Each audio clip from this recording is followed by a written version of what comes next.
नमस्कार दोस्तों, health is not valued till sickness come. ये सिर्फ एक कोट नहीं है, वर्ड नहीं है, बल्कि एक जिंदगी की सच्चाई है। और आज हम बात करने जा रहे हैं एक ऐसी सीरियस कंडीशन की जो टीबी होने के बाद डेवलप होती है और उसको हम कहते हैं पोस्ट ट्यूबरकुलर डेस्ट्रॉयड लंग। अगर आप में से किसी को टीबी हुई है या लाउड वन को टीबी हुई है और रिकवर हो चुके हैं तो ये वीडियो आपके काम का हो सकता है, क्योंकि आज हम बात करेंगे टीबी के कॉम्प्लिकेशन। मतलब जो ट्रीटमेंट हो चुका है सब कुछ सही है, लेकिन जब ट्रीटमेंट खत्म हो जाता है तो क्या हमने पाया और क्या खोया, इसका लेखा जोखा हमें ट्रीटमेंट के एंड में करना होता है। तो आज हम बात करते हैं कि होता क्या है, what is post tubercular destroyed lung. Simple भाषा में बताऊं तो टीबी के बाद नष्ट होने वाले फेफड़े को हम कहते हैं कि ये पोस्ट ट्यूबरकुलर डेस्ट्रॉयड लंग है।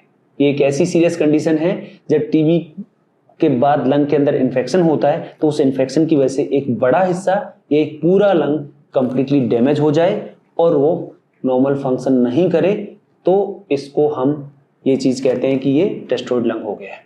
अगर सिंपल वर्ड्स में समझे तो जब टीबी के बैक्टीरिया हमारे लंग के अंदर इन्फेक्शन करता है तो ये इन्फेक्शन सिर्फ इन्फेक्शन नहीं होता है, इसकी वजह से लंग के टिश्यू को डैमेज होता है और वो डैमेज इतना भयानक होता है कि कभी कभी ये पूरा टिश्यू ही मर जाता है। और मरने की वजह से इसके अंदर या तो कैविटी बनती है या ब्रोंकिक्टेसिस बनता है या लंग का आर्किटेक्चर इतना चेंज हो जाता है कि ओरिजिनल से लंग बिल्कुल बिगड़ करके पूरा का पूरा खत्म हो जाता है। और वो लंग हमारे ऑक्सीजन के अंदर, क्योंकि लंग का काम ऑक्सीजनेशन होता है, तो ऑल प्रैक्टिकल पर्पस ये लंग पूरी तरीके से खत्म हो जाता है और ऑक्सीजनेशन में कोई हेल्प नहीं करता है।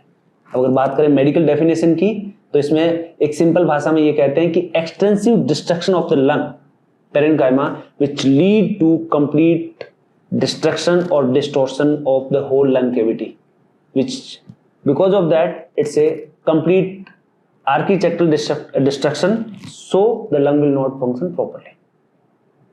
अब अगर ये तो बहुत ही कॉम्प्लिकेटेड भाषा होगी, सिंपल भाषा में कि अगर मैं बोलूं कि ये प्रॉब्लम है कितनी बड़ी, तो अगर मान लीजिए कि अगर हम 100 के 100 लोगों को टीबी का प्रॉपर ट्रीटमेंट देते हैं तो रफली इंडिया में 5 से 12% लोगों के अंदर पोस्ट टीबी डेस्ट्रॉयड लंग होता है। अब वो डेस्ट्रॉयड लंग लंग का एक छोटा हिस्सा हो सकता है या एक पूरा कंप्लीट हिस्सा हो सकता है जिसमें ये प्रॉब्लम हो रही है। तो जब हम ट्रीटमेंट पार्ट कंप्लीट कर चुके हैं उसके बाद ही इसका असेसमेंट होता है। इसमें ये कहने वाली बात कि हमने ट्रीटमेंट पूरा लिया है या फिर हमारा ट्रीटमेंट सब कुछ बढ़िया हुआ था, ऐसा नहीं है। बहुत सारे फैक्टर होते हैं जो मिला के आपके टीबी के ट्रीटमेंट के आउटकम को डिफाइन करते हैं।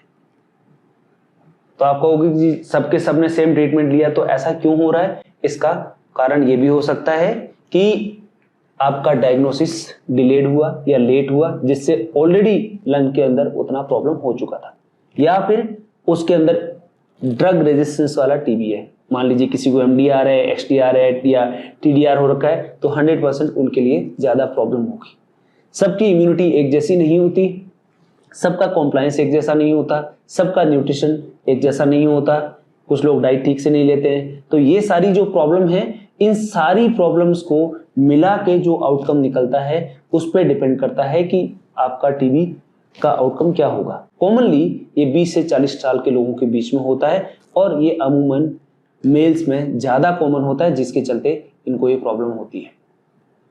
तो अगर हम बात करें कि आखिर ऐसा क्या मेजर प्रॉब्लम होती है पैथोफिजियोलॉजी के हिसाब से, जब हम ये बोलें कि इनको क्यों इश्यू हो रहे हैं, तो जब टीबी का इन्फेक्शन होता है तो सबसे पहले इसमें इन्फ्लामेशन आना चालू होता है। और जब ये इन्फ्लामेशन आता है तो अगर हमारी बॉडी, क्योंकि यंग पॉपुलेशन के अंदर ये होता है कि छोटा मोटा खांसी जुकाम आ रहा है हम इग्नोर करते हैं और उसी के चलते ये ट्रीटमेंट लेट चालू होता है। दूसरा जो सबसे कॉमन फैक्टर आता है वो है कि आपको इन्फेक्शन कितना स्ट्रॉन्ग हुआ है, मतलब कि टीबी का लोड कितना था। अगर वो लोड बहुत ज्यादा है, बहुत स्ट्रॉन्ग हुआ है, तो आपको एक्सटेंसिव लंग का डैमेज होगा और उस एक्सटेंसिव फाइब्रोसिस की वजह से आपके लंग के अंदर early part of the treatment में जब आपको इन्फेक्शन हुआ है तो उसकी वजह से बहुत सारी कैविटीज बन जाती है, बहुत सारा फाइब्रोसिस हो जाता है और इन कैविटीज के अंदर सेकेंडरी इन्फेक्शन होता है, जिसके चलते आपको ब्रीडिंग ग्राउंड देते हो आप अगले वाले बैक्टीरिया को। ये ग्राउंड बन जाता है और वो ग्राउंड हमारे फेफड़े को खाता जाता है।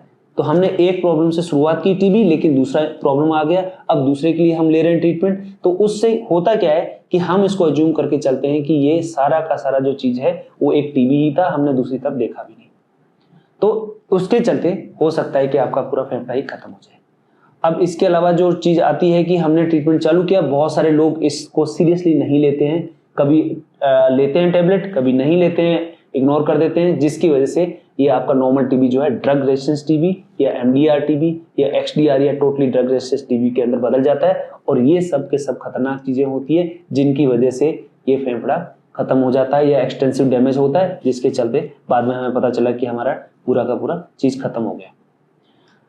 अगर हम इसको पैथोफिजियोलॉजी की हिसाब से समझना चाहिए कि आखिर इसका कंप्लीट प्रोसेस क्या होता है, तो जब भी हमारे बॉडी के अंदर इन्फेक्शन होता है तो इम्यूनिटी हमारी जो है वो उसमें लड़ने में काम आती है। और इस इम्यूनिटी में जब पहला जो रेस्पॉन्स होता है वो रेस्पॉन्स होता है इन्फ्लेमेटरी रेस्पॉन्स, जो हमारी बॉडी इम्यून सिस्टम को एक्टिवेट करती है, जो इम्यून सिस्टम अपने जितने भी हथियार है उनसे उन बैक्टीरिया को किल करने के लिए यूज करता है। लेकिन इन हथियारों बेसिकली हथियार हमारे शरीर के अंदर ही यूज हो रहे हैं, शरीर से बाहर नहीं यूज हो रहे हैं, तो उसकी वजह से हमारा टिश्यू डैमेज होता है। और वो टिश्यू डैमेज होके किसी न किसी फॉर्मेट के अंदर आता है, वो स्कैरिंग हो सकती है या फाइब्रोसिस हो सकता है, वो कैविटी बना सकता है, या फिर वो कैविटी के साथ साथ ये भी कर सकता है कि मतलब पूरा का पूरा जो लंग है टॉप टू बॉटम उतना खत्म हो सकता है, या फिर इसके अंदर ब्रोंकाइटिस बन सकता है। ये सारे के सारे डिफरेंट टर्मिनोलॉजी के चलते अगर शुरू में है, क्योंकि टीबी का ट्रीटमेंट जो है वो टीबी की दवाई है, इसके अलावा बाकी जो भी चीजें होगी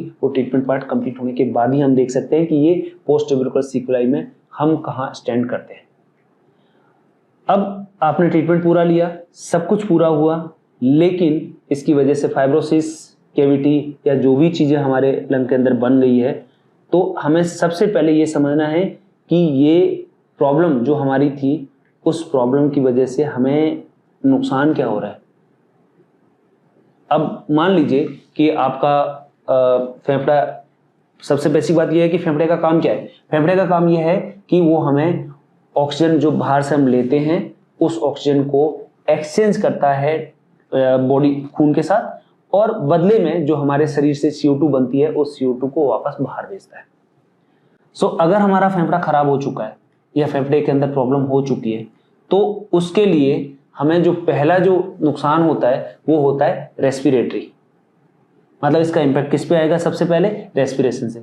अब आप कहोगे कि जी हमें तो कोई प्रॉब्लम ही नहीं हो रही है। हो सकता है कॉमनली ये प्रॉब्लम जो आती है वो हमारे यंग पॉपुलेशन के अंदर आती है, जिनके पास एक फेफड़ा नॉर्मल हो सकता है, दूसरे फेफड़े के अंदर प्रॉब्लम हो सकती है, तो वो यूजुअली ये फील करते हैं कि अच्छा हमें तो ये प्रॉब्लम नहीं हो रही। लेकिन अल्टीमेटली ये होगा, क्योंकि आपका अगर एक फेफड़ा बिल्कुल भी ऑक्सीजनेशन के अंदर पार्टिसिपेट नहीं कर रहा है, तो सबसे पहले जो प्रॉब्लम होती है वो ब्रेथलेसनेस होती है।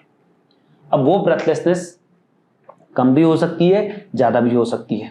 हो सकता है वो आपको खांसी के फॉर्म में मिले, हो सकता है चेस्ट पेन के फॉर्म में मिले, हो सकता है कि आपको खांसी के अंदर खून आ रहा हो, लेकिन ले देके ये पूरा का पूरा रेस्पिरेटरी सिस्टम का प्रॉब्लम है, जिसकी वजह से हमारे शरीर के अंदर ऑक्सीजन की कमी होती है और CO2 हम उसको रिटेन करते हैं। तो अब इससे होगा क्या? होगा ये कि हम अपनी सारी एक्टिविटीज नहीं कर पाएंगे, हम एक्टिविटीज को झेल नहीं पाते हैं, थकान महसूस होती है, वजन नहीं बढ़ रहा है, रात में आप ठीक से सो नहीं पा रहे हो। और बहुत सारे लोगों को ये होता है कि इनिशियली सिर्फ ये एक लंग फेलियर है, जो कि बाद में धीरे धीरे करके सिस्टमिक प्रॉब्लम हो जाती है, जिससे हार्ट के ऊपर भी असर आता है, कभी कभी हार्ट फेलियर भी हो जाता है। इनकी क्वालिटी ऑफ लाइफ में बहुत फर्क आ जाता है।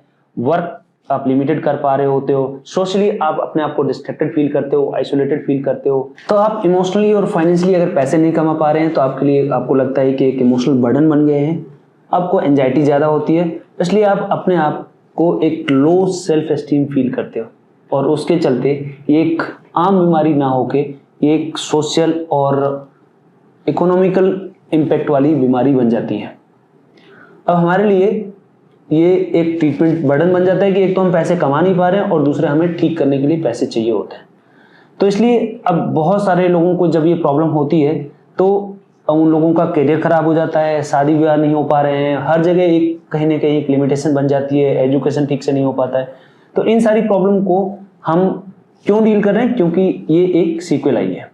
अगर आपका लंग डिस्ट्रॉय हो चुका है तो हम इसको सॉल्व कैसे करें कि जब ट्रीटमेंट कंप्लीट हो गया है तो treatment complete, at the end of the treatment आपको एक्सरे या सिटी स्कैन करा के ये देखना है कि हमें इसको कैसे ठीक करना है। जिस दिन आपको ये पता चल गया कि आपका ट्रीटमेंट पार्ट कंप्लीट हो चुका है, आप रिकवर कर चुके हो, तो कोई नुकसान नहीं है एक एक्सरे कंप्लीट करा के या एक सिटी स्कैन करा के, क्योंकि सिटी स्कैन एक डेफिनेटिव जो हमारी इन्वेस्टिगेशन है उसमें क्या होता है, सिटी स्कैन हमें ये बताती है कि लंग का कितना हिस्सा ठीक है और कितने हिस्से के अंदर डैमेज है। अगर एक छोटा लंग का हिस्सा डैमेज है या पूरा लंग का हिस्सा डैमेज है या फिर उसके अलावा भी कोई और प्रॉब्लम है। दूसरा ये दिखाता है कि इसमें एक्टिव ट्रीटमेंट है या नहीं है, वो सिटी स्कैन के बेसिस पे आपका डॉक्टर डिसाइड कर सकता है कि इसमें हमारा लंग का कितना हिस्सा जो है डैमेज है या कितने हिस्से में एक्टिव इन्फेक्शन है। तो एक्टिव इन्फेक्शन है तो उसका इलाज अलग होगा, और अगर ये एक्टिव इन्फेक्शन नहीं है, सिर्फ पोस्ट ट्यूबरकुलर सिकुलाई है, तो हमें उसका इलाज उसके हिसाब से देखना पड़ेगा। अब अगर मान लीजिए कि आपका एक फेफड़े का छोटा सा हिस्सा डैमेज हुआ है जिसको हम सेगमेंट कहते हैं, तो उस सेगमेंट को आजकल दूरबीन या वैट्स की सर्जरी से निकाला जा सकता है। अब इसके अलावा दूसरी जो चीज़ हो सकती है वो ये है कि हमें लगे कि ये इसके अंदर एक लोब खराब हो गया है हमारा, तो लोब जो है वो एक ब्रीडिंग ग्राउंड हो सकता है बैक्टीरिया के लिए या फंगस के लिए, या बार बार ये इन्फेक्शन हो रहे हैं, बार बार आपको बैक्टीरिया या फंगस का इन्फेक्शन हो रहा है, तो इसके लिए शुरुआत में एंटीबायोटिक, और एंटीबायोटिक से कंट्रोल नहीं होता है तो हमें ट्रीटमेंट अपग्रेड करना पड़ सकता है, और वो ट्रीटमेंट हो सकता है वैट लोबेक्टमी, या उस लोब को आपको फैक्ट्री को ही खत्म कर दीजिएगा ताकि ये प्रॉब्लम खत्म हो जाए। अब तीसरा है कि पूरा लंग का पूरा हिस्सा खराब हो चुका है, कॉमनली जो है और लेफ्ट साइड का हिस्सा खराब होता है। अगर ऐसा हो चुका है तो फिर उसके लिए अब वो हमारे लिए प्रॉब्लम क्रिएट करेगा, क्योंकि खांसी में खून आएगा, कभी इन्फेक्शन होगा, कभी फंगल इन्फेक्शन होगा, कुछ चलता रहेगा। और ये प्रॉब्लम अगर एक फेफड़े के अंदर है तो ये भी हो सकता है कि इसका जो हम खांसी करते हैं तो इन्फेक्शन दूसरी साइड भी जा सकता है। तो टाइमली इसको हमें सिटी स्कैन करा के ये देखना है कि इसके अंदर ये सर्जरी हो सकती है। अगर इसको जड़ से खत्म किया जा सकता है तो आप एक एक्सपर्ट थोरेसिक सर्जन के पास जाइएगा जो आपको ये सजेस्ट करेगा कि हाँ ये पूरा लंग निकालने से हमें फायदा होगा। तो रिस्क वर्सेस बेनिफिट रेशियो के अंदर अगर आपको बेनिफिट ज्यादा नजर आता है तो इसको निकालना ही हमारे शहर के लिए अच्छा है। अब ये कभी कभी कॉम्प्लिकेशन भी क्रिएट कर सकता है। वो कॉम्प्लिकेशन क्या हो सकते हैं? वो कॉम्प्लिकेशन न्यूमोथोरेक्स हो सकता है, एम्पाइमा हो सकता है, बीपीएफ फॉर्मेशन हो सकता है जो डेस्ट्रॉयड लंग हो चुका है। तो इन सब चीजों का प्राइमरी सॉल्यूशन जो है वो इनिशियल मेडिकल मैनेजमेंट के बाद अगर ठीक नहीं होते हो तो इसको ट्रीटमेंट अपग्रेड करके आपको कंप्लीट परमानेंट सॉल्यूशन जो है वंस एंड ऑल उस फैक्ट्री को खत्म करना है, वो है सर्जरी। अब ये सब चीज करने के बाद ऐसा नहीं है कि ये हमने जो चीज जैसा हम सोचते हैं वैसा ही होगा, लेकिन इन सब पेशेंट्स के अंदर सर्जरी करने से पहले उनकी फिजिकल एबिलिटी को देखा जाता है, उनके हार्ट के स्टेटस को देखा जाता है। ये एक एक्सपर्ट सेंटर पे ही सर्जरी करानी चाहिए क्योंकि ये रूटीन सर्जरी नहीं है और रूटीन सेंटर्स पे ये काम नहीं होता है। तो पेशेंट का सबसे पहले जो है वो एबिलिटी देखी जाती है कि क्या आप इस लेवल पे फिटनेस हो कि सर्जरी आप झेल पाओगे। दूसरा, इस सर्जरी से आपके हार्ट के ऊपर कितना असर आएगा। तीसरा, सर्जरी के बाद क्या क्या प्रॉब्लम्स हो सकती है और उन प्रॉब्लम को डील करने के लिए आपका जो सर्जन है, आपका सेंटर है, वो इक्विप्ड है या नहीं है। मेडिकल साइंस में एक कहावत है कि वो कॉम्प्लिकेशन कभी नहीं करना चाहिए जिस कॉम्प्लिकेशन के साथ मैं जी नहीं सकता। अर्थात कि आपका सेंटर इतना एक्सपर्ट होना चाहिए कि जो भी कॉम्प्लिकेशन हो उसकी झेलने की कैपेसिटी या उसको ठीक करने की कैपेसिटी उस सेंटर के अंदर होनी चाहिए। धन्यवाद, thank you for patience listening. और कोशिश करेंगे हम आगे भी इसी तरीके के अच्छे वीडियोस बना के और सोसाइटी को हेल्प या जागृत करने के लिए। Thank you.